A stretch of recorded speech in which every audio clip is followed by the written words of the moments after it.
leur vie est insignifiante et qu'ils pouvaient mourir à tout moment, être balayés par la mort.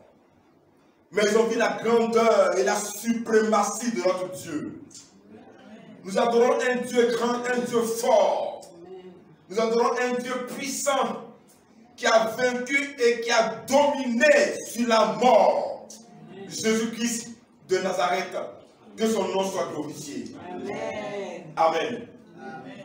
Donc, David a vécu toutes ces choses-là. Mais nous allons nous attarder, comme je l'ai dit, sur les confessions de David. Qu'est-ce que David a confessé? La première chose que David a confessé, il dit, quand je marche dans la vallée de l'homme de la mort. Ici, notre version n'est pas trop intéressante. Parce que ce qui est bon de savoir, c'est que David est en train de faire comprendre que il n'est pas en train de rester dans la vallée. Dis avec moi, je ne resterai pas dans la vallée. Je ne resterai pas dans la vallée.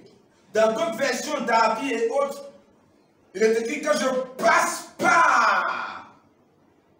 Quand je passe par la vallée. Quand je passe par la vallée. Ici on dit quand je marche dans la vallée de l'homme de la mort. Ça donne l'impression que quelqu'un est en train de se balader. Il se trouve dans une situation où il est en train d'errer. Il marche seulement dans la vallée de l'homme de la mort.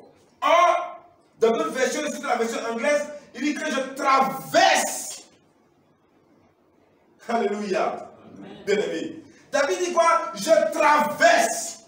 Je passe par là.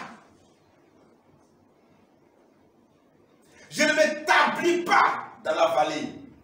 J'entre dans la vallée, mais je vais m'en sortir. Dis avec moi, je vais m'en sortir. Je vais m'en sortir. J'entre dans la vallée de la mort. Je passe par la vallée de la mort, mais je vais m'en sortir.